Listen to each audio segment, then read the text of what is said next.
Salut à tous, alors c'est Frédéric de la Vie. Alors ce soir, je voulais faire une petite vidéo récapitulative, un peu de mon travail avec quelques nouveaux apports personnels par rapport à mes recherches. Alors je voulais faire cette petite vidéo suite à une discussion que j'ai eue avec un ami dans un restaurant et avec lequel je discutais des différences morphologiques entre Africains et Européens, donc des adaptations climatiques qui généraient certaines particularités morphologiques qui permettaient à certains groupes humains d'être plus performants dans certains sports et moins dans d'autres, et inversement à d'autres groupes d'être meilleurs que d'autres. Hein. Par exemple, les Européens étant meilleurs dans certains sports comme la natation, alors que les Africains sont bien meilleurs en général dans les sports de course comme le sprint, mais même certaines adaptations aussi, dans les courses de fond. Alors les Maghrébins sont bons aussi, tous ces habitants d'Afrique du Nord, on retrouve des types morphologiques adaptés à certains sports. Alors ces types morphologiques ne sont qu'en vérité que des adaptations climatiques qui permettent de performer dans certains sports, tout simplement. Et j'expliquais qu'il y a une cause culturelle des fois qui permet de rencontrer certains athlètes de tel groupe, euh, originaires de telle région, dans certains sports, mais la plupart du temps, nous avons affaire à la génétique et à des adaptations climatiques, des adaptations au milieu qui font et qui forment les champions. Alors là-dessus, bien sûr, il y a le travail personnel, hein. Il y a toute une recherche, tout un travail individuel, bien sûr, qui font le champion, mais il y a aussi une grosse base génétique. Alors, cette petite vidéo vient aussi pour fermer un peu le caquet aux gens qui voudraient rendre tout le monde uniforme, hein. On est tous pareils, on est tous égaux, ce qui est faux, hein. Il n'y a pas de supériorité et d'infériorité, il y a simplement des adaptations au milieu qui favorisent certaines personnes dans certaines disciplines et dans d'autres. Voilà, tout simplement. Donc, les champions de l'uniformisation sont des abrutis qui vont pousser des gens à la blessure ou les faire rentrer dans des cases, hein, en essayant de les faire rentrer dans des sports où ils ne vont pas être performants, tout simplement. Donc, on ne va pas bâtir un monde sur le mensonge. Alors, grâce aussi à Internet, grâce à toutes les recherches que j'ai faites, et grâce aussi à mes équipes, car je draine derrière moi tout un ensemble de passionnés de sport et de passionnés de sport qui viennent de toutes les régions du monde. Et grâce à la francophonie, grâce à la possibilité justement que nous avons de communiquer dans cette belle langue qui est le français, cette belle langue qui s'est exportée dans le monde, hein, d'une façon économique bien sûr, mais après qui a permis de retour culturel en France. Hein.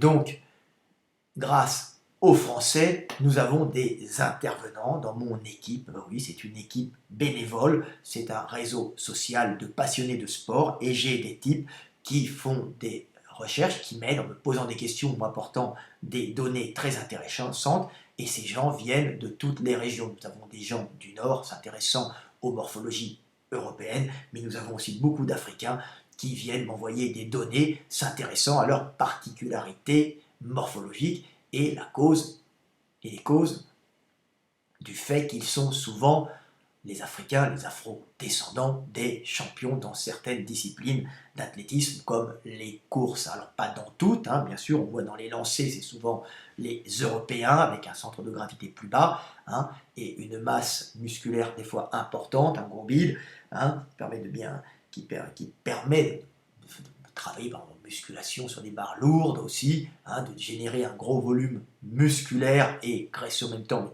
avec beaucoup de puissance. On voit différentes morphologies se former, mais on voit que tout ça a à la base une cause climatique et une cause due au milieu, à la localisation terrestre où les gens ont vécu et d'où leurs ancêtres sont originaires. Donc les sélections génétiques qui se sont faits en fonction des milieux, le nord n'étant pas le sud n'étant pas le nord, tout simplement. Alors, j'avais fait ce petit dessin sur la nappe pour lui expliquer, j'avais fait ce petit dessin, je l'ai refait rapidement à côté, beaucoup plus net, pour expliquer les différences entre les Noirs, donc les Afro-descendants, et les Européens.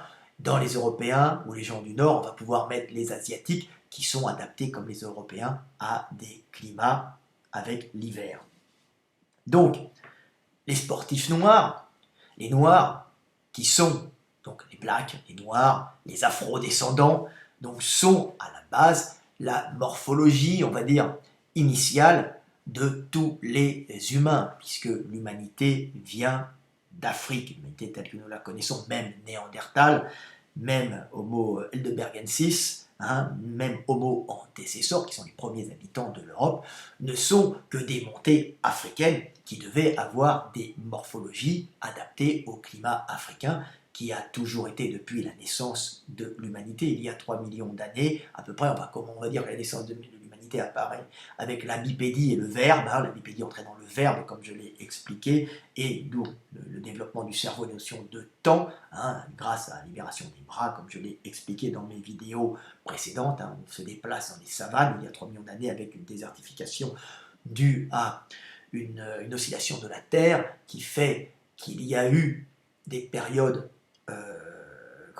de glaciation qui ont entraîné un assèchement, et ces périodes de glaciation ont fait une régression des forêts, on s'est retrouvé avec des bipèdes en savane, les bras libérés, et ils indiquaient les directions avec leurs mains, indiquant l'avenir en montrant l'avant et indiquant le passé en montrant l'arrière. Ils mettaient un son sur ces gestes, ils enlevaient les gestes, il leur restait des notions de temps dans le langage, leur permettant à ce moment-là d'organiser le stockage des données avec données passées et projection future de l'esprit. Donc tout simplement la naissance du verbe, la naissance de l'homme, l'homme historique, l'homme qui peut parler, raconter une histoire et parler du passé.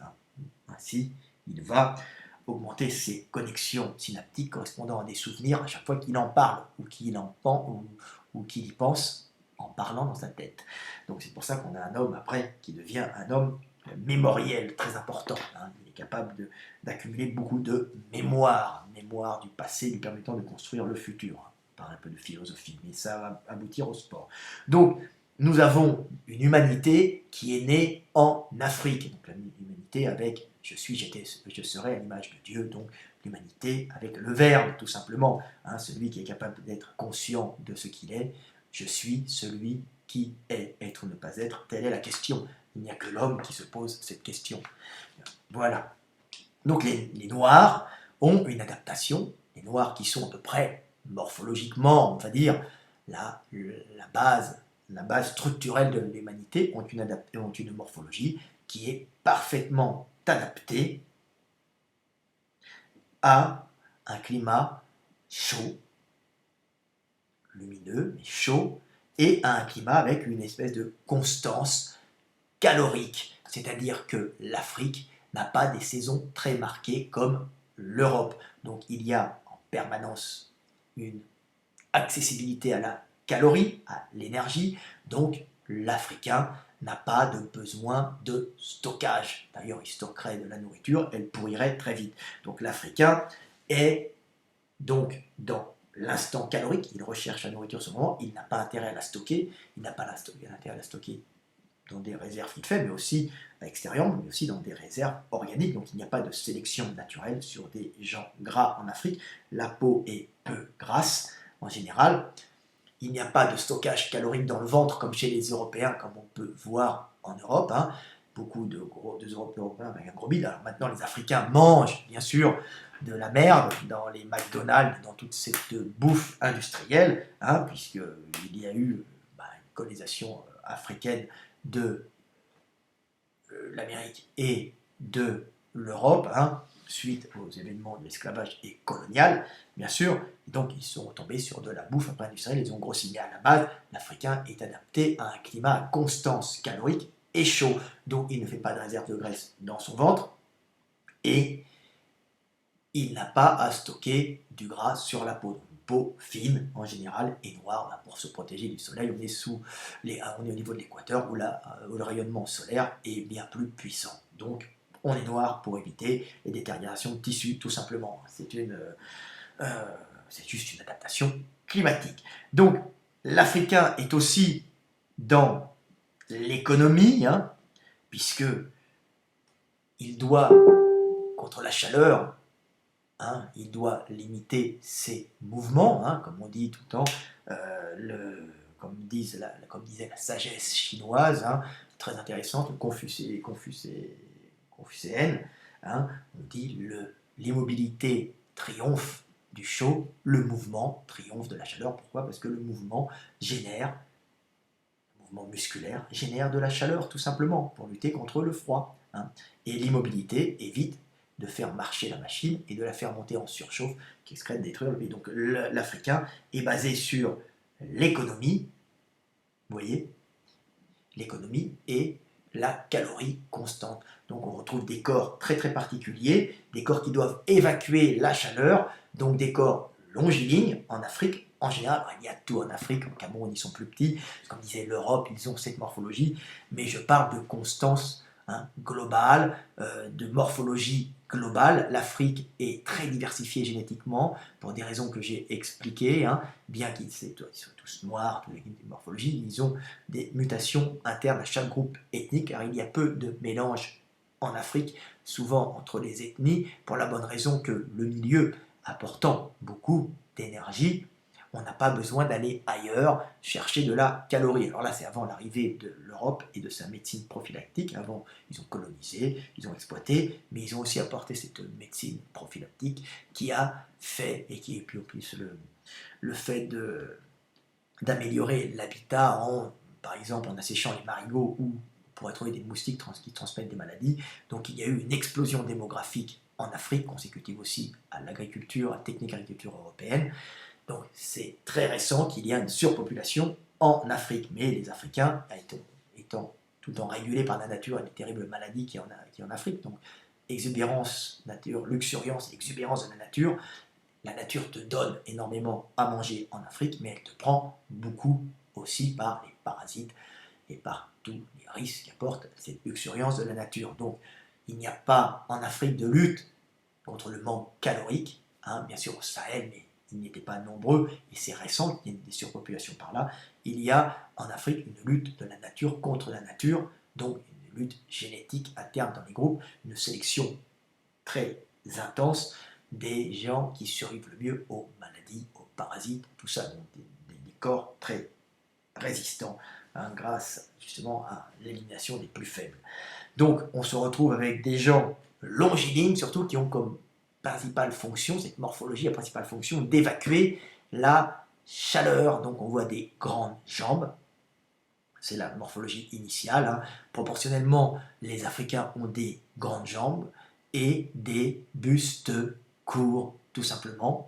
Donc ils ont à peu près cette morphologie, hein, ne pas confondre avec quelqu'un de grand et quelqu'un de petit. On peut être petit longiligne, hein, parce qu'il fait chaud, par exemple au Kenya, et il n'y a pas moins à manger qu'en Côte d'Ivoire, et en Côte d'Ivoire on va être grand et longiligne aussi. Donc voilà, ça c'est une morphologie africaine typique, vous voyez, grande jambe, c'est tiré d'un de mes livres, version hongroise. Donc un Africain, ici ils ont deux personnes dans la même taille, vous avez un Européen, il aura jambes courtes, vous voyez, et l'Africain aura jambes longues et buste court, et l'Européen buste long, jambes courtes. Et je vais vous expliquer dans un petit schéma à quoi correspond toute cette morphologie et quels sont les avantages et les inconvénients.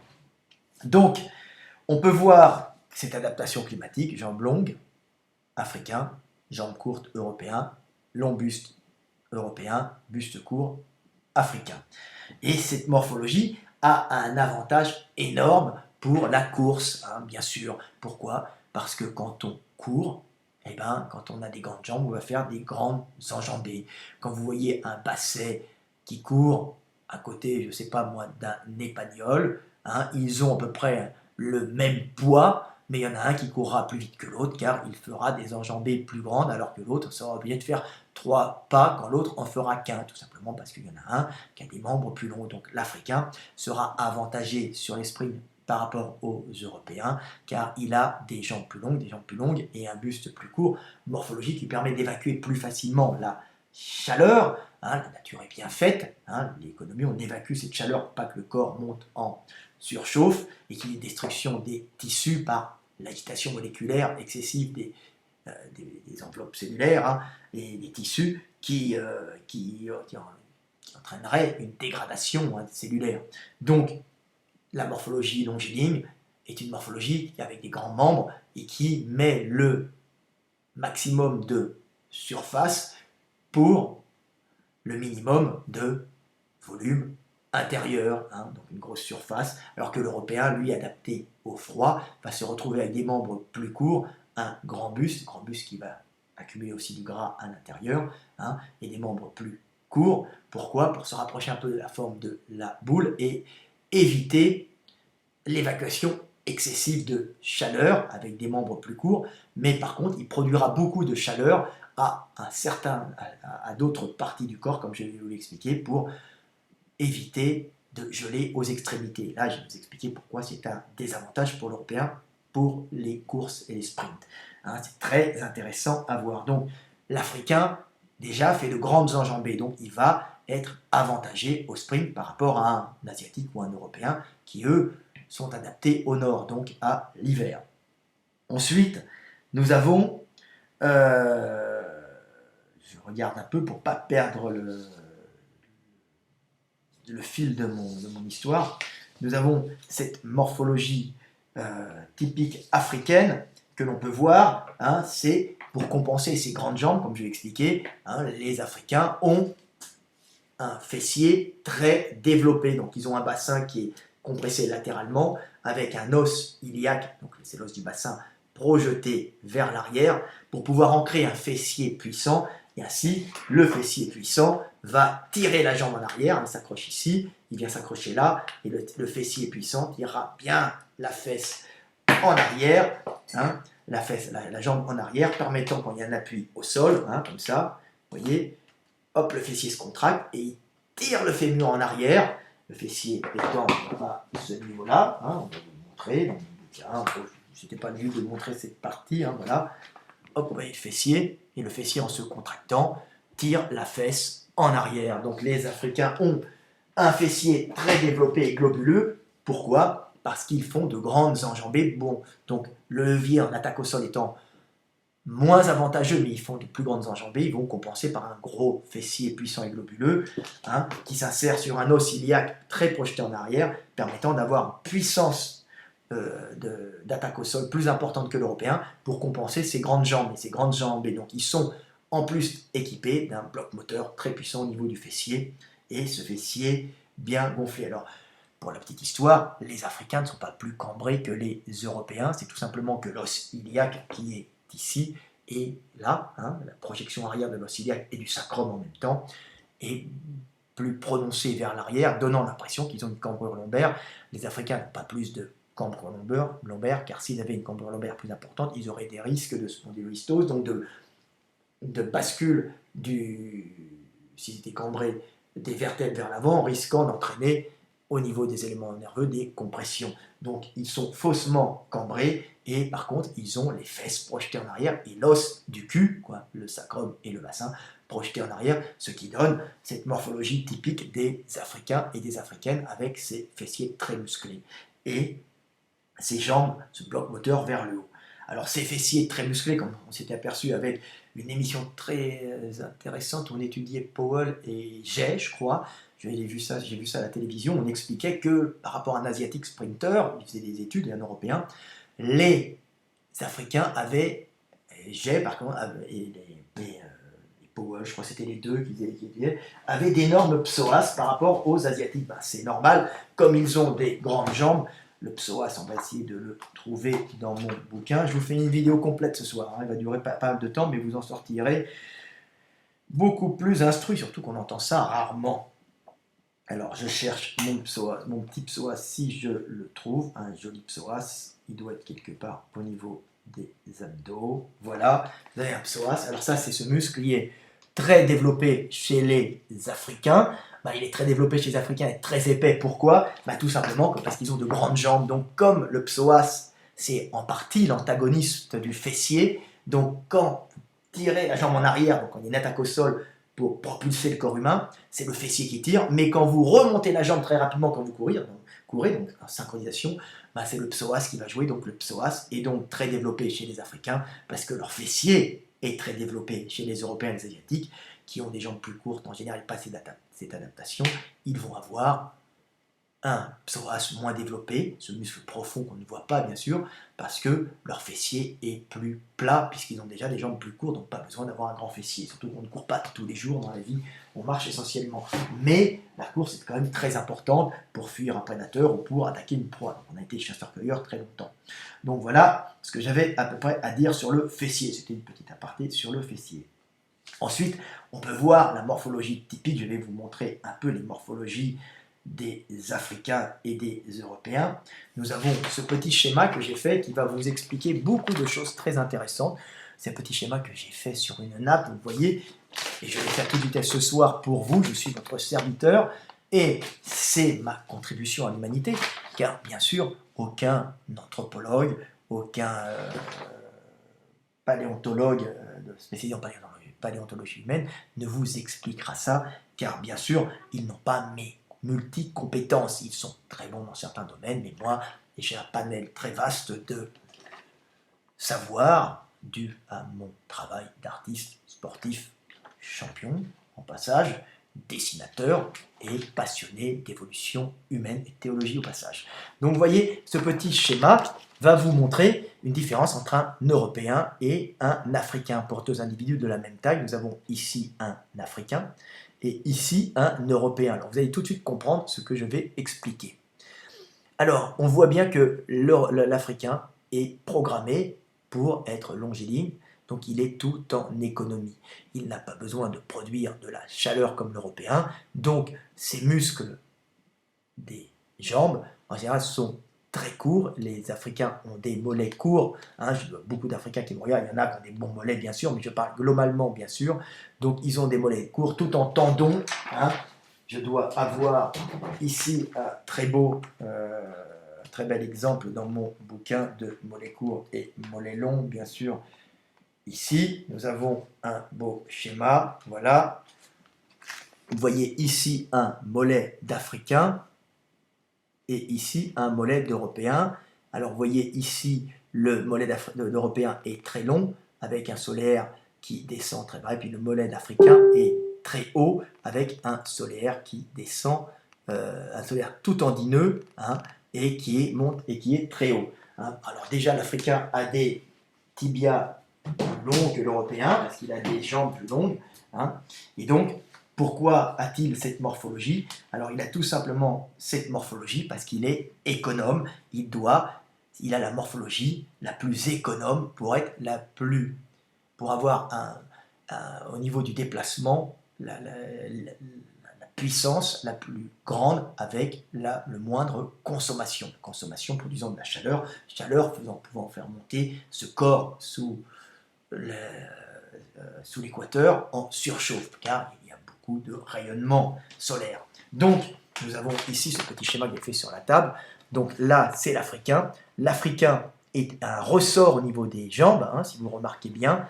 Il a des solaires, donc des triceps suraux, donc c'est les jumeaux et les solaires, tout en tendons à la base. Déjà, il a un tibia plus long que l'Européen. Là, c'est un Européen. Et il a un calcanéum, une voûte plantaire affaissée, donc un calcanéum qui va plus loin, permettant d'avoir un levier plus puissant avec moins de muscles, ce qui lui permet d'être économique et de ne pas générer de chaleur et d'être monté sur ressort. Vous voyez ici, l'Africain est monté sur ressort quand il court, donc il est tout en restitution d'énergie, l'énergie cinétique de la chute, qu'il va restituer, c'est cette énergie s'accumulant dans le tendon du triceps sural, le tendon d'Achille, mais aussi qui remonte beaucoup plus haut, jusque-là, l'Africain avec son jumeau très court. Tandis que l'Européen, lui, est adapté au froid, et vous allez voir les merveilles de l'adaptation au froid. Là, l'Européen étant depuis 1 million d'années, au moins, en Europe. Au début, il n'avait pas le feu est arrivé il y a 500 000 ans. Il y a eu des sélections très importantes sur ces Africains qui devaient avoir cette morphologie-là au départ, qui sont montés en Europe et qui se sont transformés en courteaux massifs. Pourquoi? Pour s'adapter au froid, hein, tout simplement. Donc on voit que le mollet européen est un mollet avec un voûte plantaire très prononcée. Hein. Pourquoi? Car ça réduit l'espace la taille du levier calcanéen. Hein. Le levier calcanéen, c'est cet os. Hein. Le calcanéum, c'est cet os à l'arrière où s'accroche le tendon d'Achille. Et vous voyez, quand on tire ici, bah, ça va porter le pied en extension. Et c'est comme ça que vous montez sur la pointe des pieds. Hein. Donc c'est très intéressant à voir. Donc l'Européen qui est ici, hein, a une voûte plantaire très prononcée, qui fait que le muscle a besoin d'être plus long et a besoin d'être plus massif, beaucoup plus massif, et comme il a le tibia plus court, donc ça descend plus bas, alors que l'Africain, le tibia plus long, donc le solaire est proportionnellement pas de la même taille, mais il paraît beaucoup plus court. Mais en plus,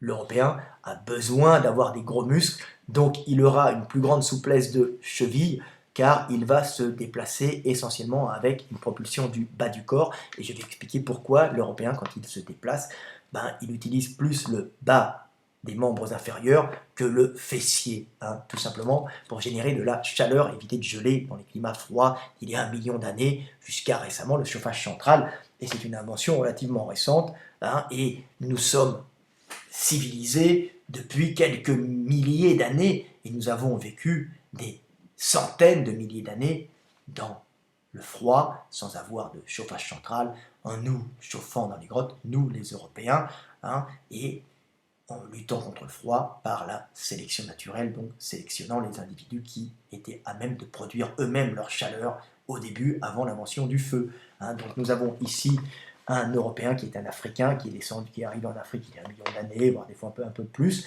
hein, qui s'est adapté à ce climat rigoureux avec l'hiver et la mort de la nature. Donc on voit ici ce mollet, hein, ce calcanéum court, hein, qui génère un muscle plus massif pour mouvoir le corps, car il y a un moins bon levier. Alors on pourrait dire, mais pourquoi moins bon levier? Ça ne sert à rien. Ben si, ça sert à produire de la chaleur. Les Européens se déplacent donc avec un chauffage sur eux. Et les gros avant-bras des Néandertaliens, ce n'est pas pour lancer leur lance avec puissance, c'était tout simplement pour éviter aux mains de geler, car Homo antecessor et Homo heidelbergensis étaient dans un milieu extrêmement rude. Antecessor n'avait même pas de feu, hein, c'est arrivé plus tard. Donc vous imaginez quand le climat descend à 2, 3 degrés, des fois moins 5, ils n'ont pas tout le temps vécu à moins 10, hein, mais des climats relativement froids. Si tu n'as pas des gros avant-bras, tu ne produis pas de chaleur. Si tu n'as pas des gros mollets, tu ne vas pas produire beaucoup de chaleur quand tu te déplaces, car un muscle, ça produit de la chaleur. Donc les Européens avaient des jambes courtes, et des gros mollets et des bras courts avec des gros avant-bras, un peu comme Néandertal, tout simplement. Et c'était pas parce qu'ils utilisaient tout le temps leur javelot, c'était surtout parce qu'ils avaient besoin d'avoir un chauffage central sur le corps, car ils étaient confrontés à la mort de la nature, cette mort qui les obligeait à cette mort de la nature et au froid, qui a stocké du gras, mais aussi ce froid terrible qui accompagnait cette mort de la nature de l'hiver, qui les obligeait à se chauffer eux-mêmes et à lutter contre cette descente thermique. Hein. L'homme est à la base un animal tropical, un singe de forêt devenu bipède en savane africaine est devenu un homme en savane africaine par le verbe, est remonté au nord et affrontant l'hiver et l'hiver a transformé son corps et sa morphologie et a fait c'était un moins bon coureur, car quand il se déplaçait, il devait avoir la fonction de déplacement locomotrice, courir aussi, mais une fonction de production d'énergie, pas d'énergie, de chaleur, hein, dans le bas du corps, dans les extrémités, pour éviter de geler, de maintenir tout le temps les muscles à bonne température. Donc, vous voyez toute cette morphologie adaptée des Européens qui fait que les Européens ont des gros mollets. Alors évidemment, des gros mollets et des jambes courtes parce qu'ils ont un grand buste, et on va continuer un peu l'histoire, on va parler après de sprint, tout ça, ça va être marrant, vous allez comprendre. Voilà, nous avons un Européen, et l'Européen, on peut voir sur ce schéma qu'il a de gros mollets, et il a des quadriceps, donc des muscles de la cuisse qui descendent très bas, avec un bassin plus large, et donc moins de fessiers puissants et que l'Africain, alors l'Européen se déplace avec ses mollets et ses cuisses et ses quadriceps, hein, plus que l'Africain qui, lui, va se déplacer avec des ressorts, ces tendons du solaire sur le bas du corps, mais qui sont des ressorts lui permettant de dépenser peu d'énergie, hein, mais pas d'en produire, donc au froid, il va avoir des problèmes, l'Africain, et un bloc moteur plus près du centre de gravité des grandes jambes, qui lui permet d'être économique et en même temps d'être très puissant avec son fessier très puissant. Donc, optimisation des performances, mais pas de chauffage central, donc risque de graves problèmes en hiver en Europe. Hein. Et vous voyez que l'Européen, lui, a des gros mollets et des grosses cuisses. Pourquoi? Pour se déplacer en produisant sa propre chaleur et en évitant aux pieds de geler et les détériorations musculaires quand on va accélérer. Vous voyez, le muscle n'ayant pas la bonne tonicité, quand il fait froid, s'il n'est pas bien réchauffé, il va claquer. Vous connaissez les entraînements, il faut bien s'échauffer l'hiver. Comme je dis, mes amis africains qui me regardez, échauffez-vous 2 fois plus que les Européens, car vous êtes moins adaptés que nous au froid. Alors en Europe, échauffez-vous 2 fois plus. Voilà, alors en plus, l'Européen a un bassin plus large, et l'Européen a un gros bide par rapport aux Africains qui a souvent un ventre moins gros. Alors pourquoi l'Européen a ce gros ventre, cette morphologie typiquement européenne? Tout simplement parce que dans son ventre, il va mettre des réserves énergétiques pour passer cet hiver qui, pendant des centaines de milliers d'années, a été terrible et a réalisé sur lui une sélection naturelle. Alors ceux qui résistaient le plus, c'est ceux qui avaient un grand buste rempli de gras, donc de réserves énergétiques, parce qu'avant d'avoir les frigos et avant d'être néolithique avec les graines, on ne pouvait qu'accumuler de la graisse, hein, comme les grizzlies le faisaient, et puis à la rigueur, après avec le feu, du bois de chauffe, mais on n'avait pas beaucoup d'accumulation de nourriture. On était obligé de chasser, hein, en permanence l'hiver, de sortir, mais pas trop, on chassait un peu, et à la fin de l'hiver, les animaux ne sont pas gras, il y en a moins, ils sont cachés, et puis certains hibernent, donc il y a moins, on trouve que de la viande et plus de fruits, donc on est obligé d'accumuler à la bonne saison du gras dans le ventre et du bois de chauffage à l'entrée des grottes, hein, tout simplement. Donc on avait une morphologie très particulière, produisant de la chaleur quand on va dehors chasser, donc des mollets, des cuisses, moins grandes jambes, moins performantes donc dans les déplacements, mais permettant de se déplacer pendant qu'il fait froid, avec dans le ventre des réserves énergétiques pour passer cette mort de la nature qui était terrifiante, hein, pour ces hommes venus des tropiques, hein, venus de l'Équateur, qui ont dû s'adapter et qui sont devenus, nous, les Européens.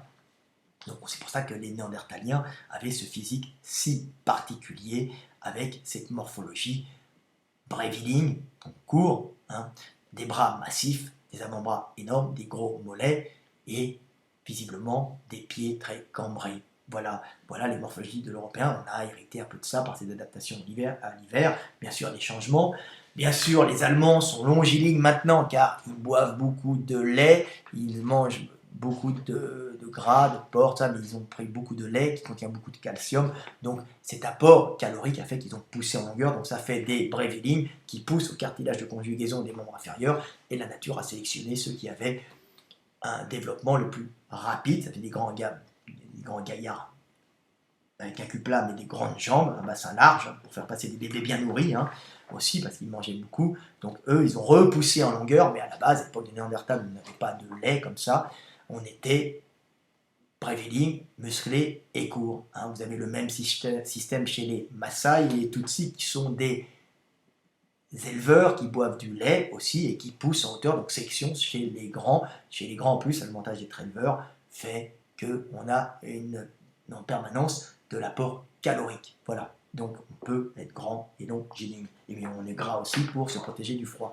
Ah, mais pas chez les Tutsis et les Maasai parce qu'il fait chaud, on ne va pas se protéger du froid. Donc, en plus, ils mangent à peu près la même chose que les Allemands, à différence que par exemple les Maasai mangent des patates douces, du lait, hein, du lait et quoi encore, et du chou. Alors que les Allemands mangent du chou, du lait, des patates, hein, Bratkartoffeln, hein, du chou, de la choucroute, hein, et aussi du cochon, qui est moins chez les Maasai qui eux vont manger un peu de viande et beaucoup de lait. Mais ça fait des morphologies qui poussent au lait. Vous voyez, c'est marrant comme les morphologies changent avec le milieu du climat. Donc on va revenir sur nos Européens et de base et nos Africains. Hein, mais l'Allemand a des gros mollets parce qu'il était tout le temps au froid, donc ça ne va pas faire le meilleur sprinter. Hein. Donc on voit que l'Africain est comme ça, et on voit que l'Européen à son gros ventre. Et alors on voit aussi que l'Européen a une grosse cage thoracique par rapport à l'Africain qui lui est large d'épaule mais avec une cage thoracique et un volume pulmonaire moins important.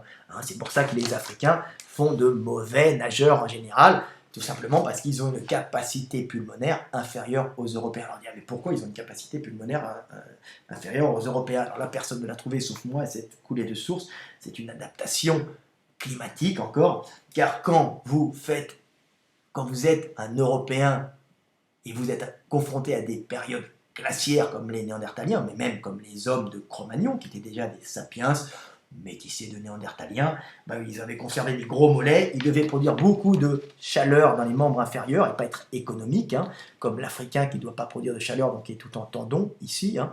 Donc la chaleur est produite par la dégradation de la graisse. Donc pour dégrader la graisse, qui transforme en métabolisation, l'organisme transforme la graisse en carbone, et je ne suis pas physicien, mais le comburant du carbone, c'est l'oxygène. Donc il faut, comme dans un four, comme dans une poêle, on met du carbone, on va dire du gras, et on met en Europe, on est gras, donc on a besoin d'oxygène, comme dans une poêle où on met du charbon et il y a un apport d'oxygène. Donc cet apport d'oxygène, c'est les poumons qui vont le fournir.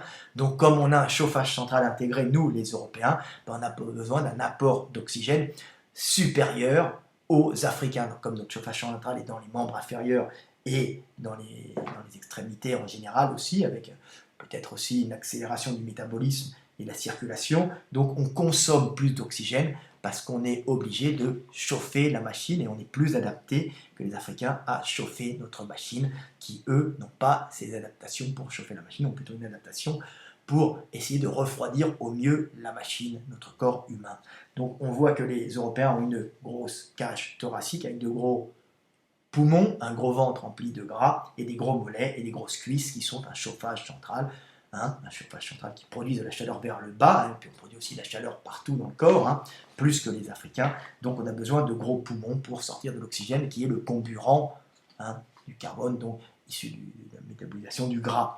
Donc voilà, je ne sais plus comment ça s'appelle, c'est pas ma tasse de thé. Donc c'est pour ça que les Africains ont une faible capacité pulmonaire, moins de poumons, et ça leur pose un problème pour devenir des champions de natation. Ce n'est pas que culturel, c'est aussi une question morphologique, tout simplement, et il n'y a pas de racisme là-dedans. Alors, et bien sûr, en Afrique, il n'y a pas des piscines partout non plus, mais le fait de ne pas voir des Africains fait qu'ils coulent plus facilement que les Européens, vu qu'ils ne sont pas enveloppés d'un manteau de gras, manteau de gras qui fait comme un phoque, on flotte, donc en même temps, les Européens sont moins frisquets dans l'eau, il ne fait pas froid, sont moins frileux dans l'eau, il fait moins frisquet dans l'eau pour eux, ils thermorégulent bien, ils ont un meilleur système de chauffage interne, c'est pas que le mollet, c'est l'ensemble de l'organisme qui aussi ça accélère son métabolisme pour produire de la chaleur, il n'y a pas que le mollet, mais le mollet fait partie de ça.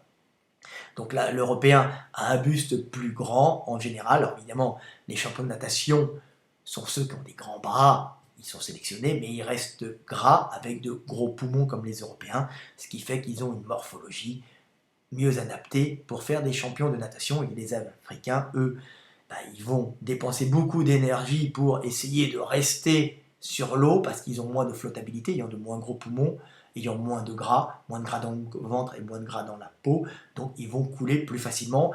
Il y a à l'arrière que les femmes africaines que l'on peut rencontrer à haut niveau, car elles compensent, elles, avec du gras pour faire des bébés et un taux de testostérone, comme je l'ai expliqué, plus élevé que les femmes européennes pour d'autres raisons que vous verrez dans mes vidéos.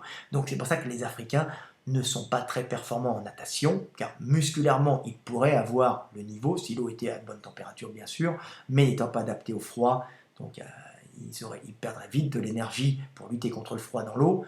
En plus, ils flottent moins bien, tout simplement, car ils ont moins de gras, généralement, et de moins gros poumons, donc une moins bonne flottabilité, parce qu'ils ne sont pas adaptés comme ils ne sont pas faits comme un chauffage central. Nous, les Européens, nous sommes un chauffage central plus puissant, tout simplement. Donc voilà, et ce chauffage central a besoin d'un apport d'oxygène qui est les poumons. Voilà, hein, et le carbone qui est contenu dans le gras, qui est métabolisé par l'organisme à partir du gras, hein, tout simplement, et puis d'oxygène. Donc voilà, donc vous comprenez un peu pourquoi nos amis africains, et vous mes amis africains, vous êtes souvent moins bons. Ça ne veut pas dire qu'il ne va pas y avoir de champions africains, ça ne veut pas dire que des champions blancs de sprint ne vont pas exister, simplement que nous voyons que les adaptations climatiques génèrent des morphologies particulières pour réussir dans certains sports. Alors pourquoi les Européens, eux, sont moins performants que les Américains? Tout simplement parce qu'ils n'ont pas ce système de ressort dans les jambes comme les Africains. Ils ont des poids importants parce qu'ils ont le chauffage dans leurs jambes, donc de gros muscles et de gros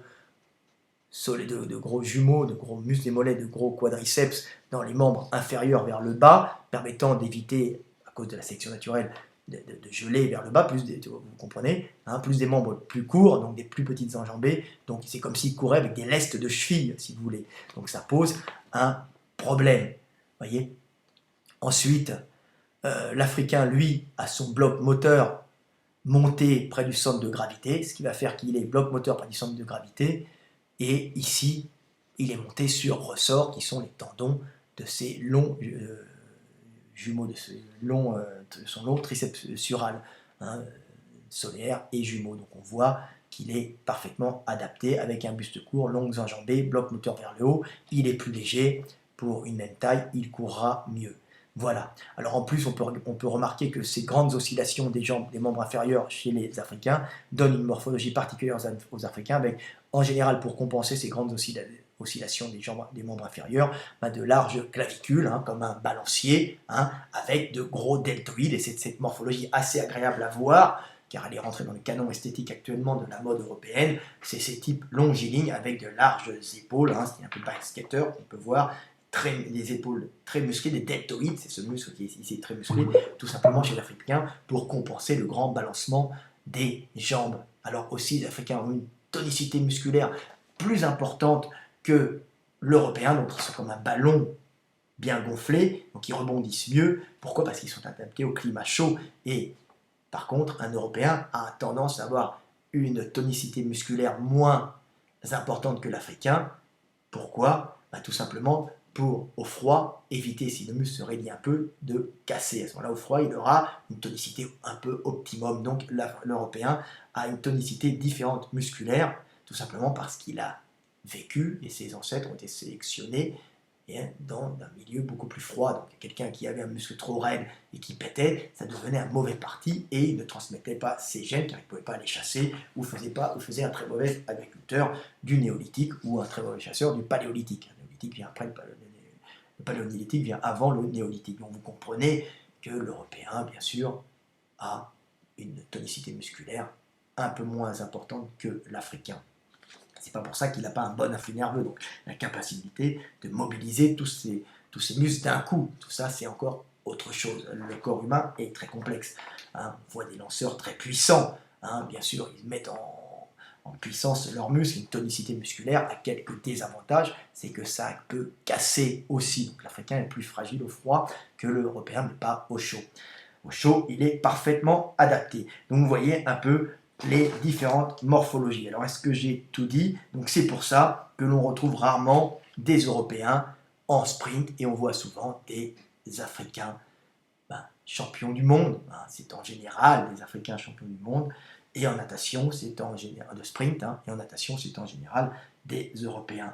Et il n'y a pas que le facteur culturel, comme je dis tout le temps, la culture dépend toujours du milieu et de la génétique, Bien sûr, la culture, on danse tout nu en Afrique, parce qu'en Afrique, il ne fait pas froid, il fait humide, et se couvrir d'habits et de textiles, d'abord il n'y en a pas, ça serait stupide, on macérerait avec des champignons, et ça serait la porte d'entrée des maladies. Donc comme je dis tout le temps, en Afrique, la vulgarité n'était pas dans la nudité, mais dans l'attitude, alors qu'en Europe, on se couvre pour le froid, et quelqu'un qui montrerait ses organes génitaux à tout le monde aurait un comportement provocateur et stupide, alors qu'en Afrique, on a été toujours tout nu jusqu'à l'arrivée quasiment des Européens. Je parle en Afrique équatoriale humide.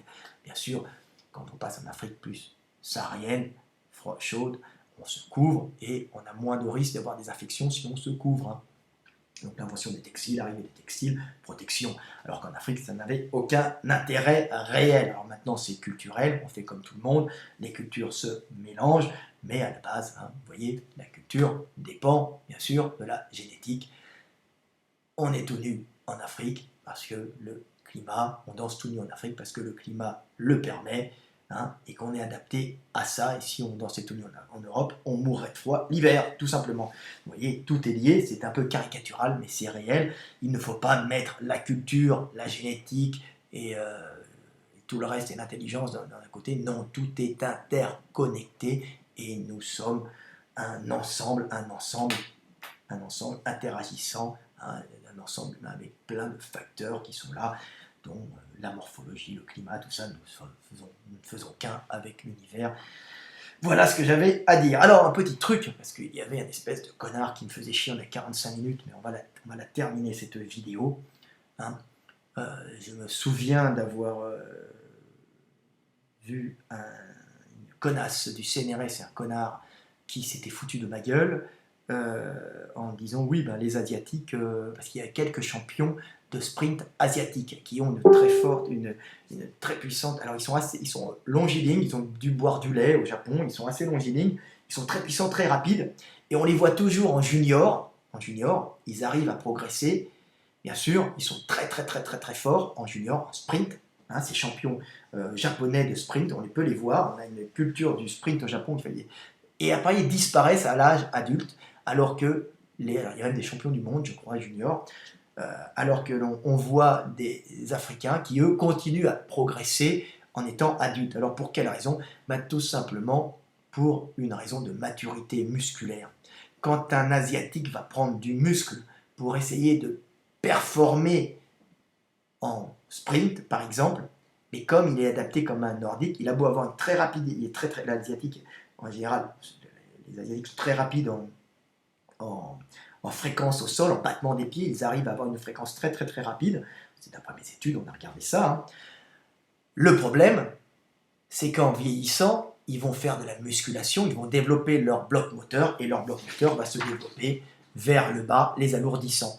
Alors que l'Africain qui, lui, va développer son bloc moteur, va le développer vers le haut et il ne sera pas alourdi. Donc, la maturation d'un sprinter africain a beaucoup plus de chances de générer un champion, car son bloc moteur étant plus vers le haut, il a beau avoir peut-être un battement de jambes moins rapide que l'asiatique, il va moins s'alourdir avec l'âge en prenant du muscle dans des zones qui pourraient le gêner, comme le bas de la jambe qui fait qu'il courrait avec des lestes. Alors ça se joue sur quelques centaines de grammes.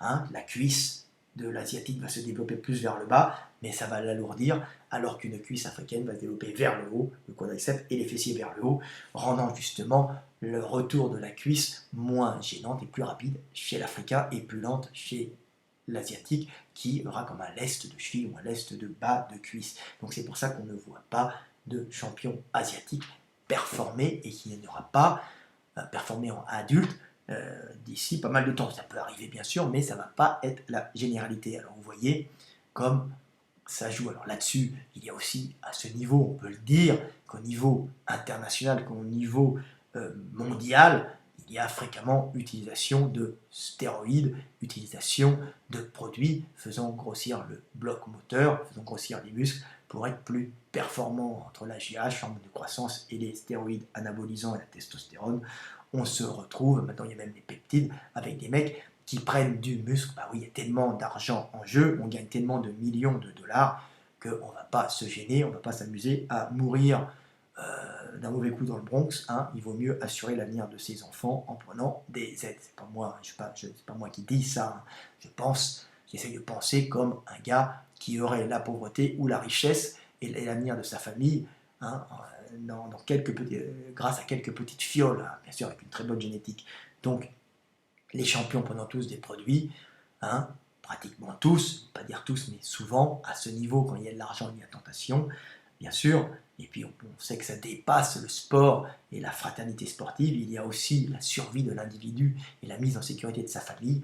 À ce niveau-là, ces individus vont prendre des produits, et évidemment, ils vont développer leur bloc moteur, et un Asiatique qui prendra des produits va le développer plus vers le bas, et un Africain plus vers le haut, rendant l'Africain beaucoup plus performant, avec ce bloc moteur plus près du centre de gravité, que l'Asiatique qui l'aura plus bas. Donc voilà, j'espère que vous avez compris pourquoi les Africains ne font pas de très très bons nageurs et pourquoi les Européens sont de bons nageurs et pourquoi les Européens ne sont pas de bons sprinteurs. Les Asiatiques font des bons sprint and jump, mais après non.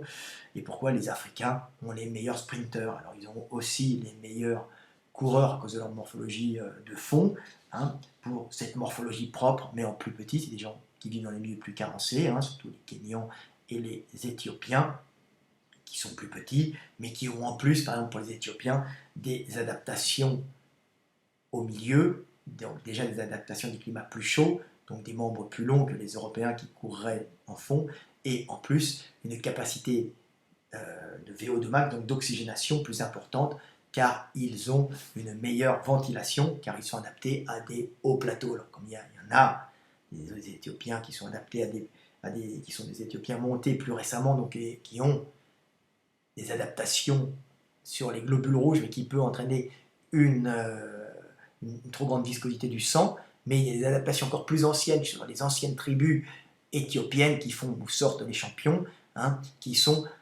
ont évacué cette première adaptation à la hauteur pour remplacer par une adaptation pulmonaire et de battement cardiaque et ventilation de la cage thoracique qui fait qu'ils ventilent beaucoup mieux et quand ils redescendent au niveau du plancher des vaches, ça devient des gars qui sont sur oxygénation permanente et qui peuvent courir très longtemps et en plus avec leurs grandes jambes, leurs grands battements et leur poids léger et un peu de gras dans le ventre parce qu'ils vivent quand même dans des milieux, ils ont un peu de gras viscéral, ils peuvent tenir plus longtemps, donc ils ont hyperoxygénation, grandes jambes, mollets fins, tout en restitution d'énergie grâce aux ressorts que sont les tendons des membres inférieurs du triceps sural, des jumeaux et des solaires, hein.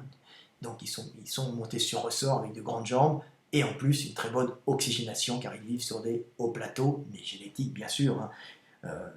Donc ça fait des champions quasiment imbattables. Alors les Éthiopiens souvent meilleurs que les Kenyans étant peut-être obligés, pour être plus performants, de prendre de l'EPO, hein, pour augmenter la capacité. C'est de la drogue, hein, bien sûr, mais on va retrouver sûrement plus souvent certains types de dopage chez certains et moins chez d'autres, hein, tout simplement pour des raisons d'adaptation génétique au milieu.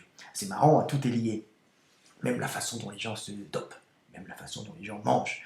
Donc voilà ce que j'avais à dire, et c'est pour ça que j'avais un peu, j'avais pas apprécié ce qu'avaient dit ces connasses du CNRS à une conférence. D'ailleurs, j'avais menacé un des mecs de péter son nez, où on m'avait pris pour un con quand il m'avait dit oh, mais les Tibétains, s'ils se mettent au sprint avec leur bonne oxygénation, seront de très bons, pas au sprint, la course de fond, de très bons fondeurs.